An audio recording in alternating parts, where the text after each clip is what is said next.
Being smack in the middle of a desert, water is pretty scarce in Las Vegas, except when you're watching the show in front of the Bellagio. I'm blinded by the lights. On the Vegas Strip, I'm not at home. Lights bouncing off these stones. Yeah, Voltron just fall. But Vegas hasn't always been so dry. A few miles north of the Strip and a century back in time was the original water show, the Las Vegas Springs. A natural oasis where water breaks through the desert floor. It was a liquid lifeline for early pioneers, and a place to see and be seen by two of these original Las Vegas showgirls. Today, the area is maintained as the Las Vegas Springs Preserve. The relaxing atmosphere of the Springs Preserve, set apart from the bustling overstimulation of the Strip, makes this place an ideal location to meet with Mandy Medford, owner of Hypnobirthing Las Vegas. And in hypnobirthing, it's based on that philosophy that birth is a celebration of life. Mandy teaches a drug-free birthing plan to women looking to manage the pain of childbirth in a more natural way. 3 months ago, Nicole, one of more than 550 of Mandy's clients, gave birth to her first child, Christian. We teach 3 breathing techniques. One that brings you into hypnosis, and also one that you'd use in between labor surges or contractions. Teach another one that they will use when they have surges during first phase labor.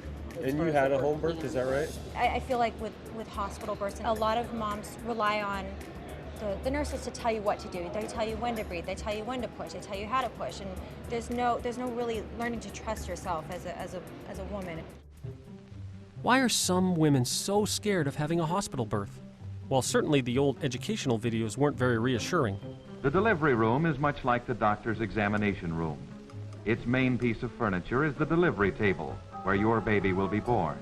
There is a table with sterile drapes to cover your abdomen, legs, and buttocks.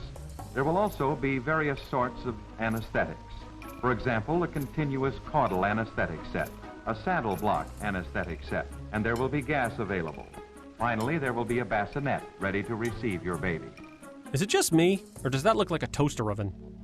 No wonder home births are growing in popularity.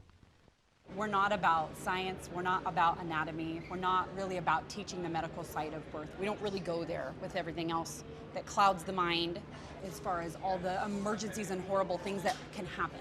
But as a critical care physician, that's a problem. No treatment, hypnotherapy included, is without risk. That's especially true for home births where a life-saving hospital may be close, but not close enough in an emergency.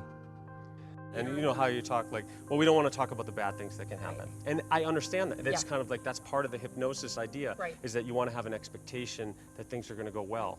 And then the question is, whose responsibility is it if the patient doesn't know that it's actually not going well? What I would tell them is, Just talk to them, yeah. right, talk to your midwife, but what like from very kind of broad is I would say, depending upon how long it's been since you had a cesarean, we know that like after 2 years, that your chances of a healthy vaginal birth go up. Like the longer the time that passes, you have a pretty low percentage of a chance of uterine rupture. But the result is death for your baby and death for yourself. And the thing, you're coming from a different place than I'm coming from. Yeah. And that's what we tell our moms too, is like, Yeah. these doctors, God love them, are highly trained, very good medical professionals, and they know how to deal with emergencies. I think maybe for us, it's also kind of recognizing that a healthy mom has to also be emotionally healthy as well.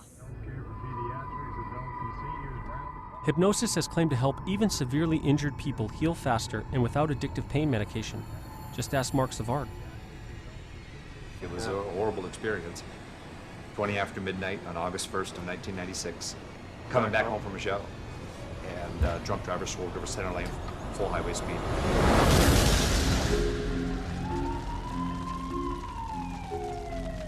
Mark and his passenger crawled out of the wreckage with burns, severe bruising, and numerous broken bones. Later, the wrecked car was found in the junkyard, and on the back floor were the singed remnants of Mark's book about hypnosis and healing called The Power of Suggestion. It was a power Mark was about to put to a personal test.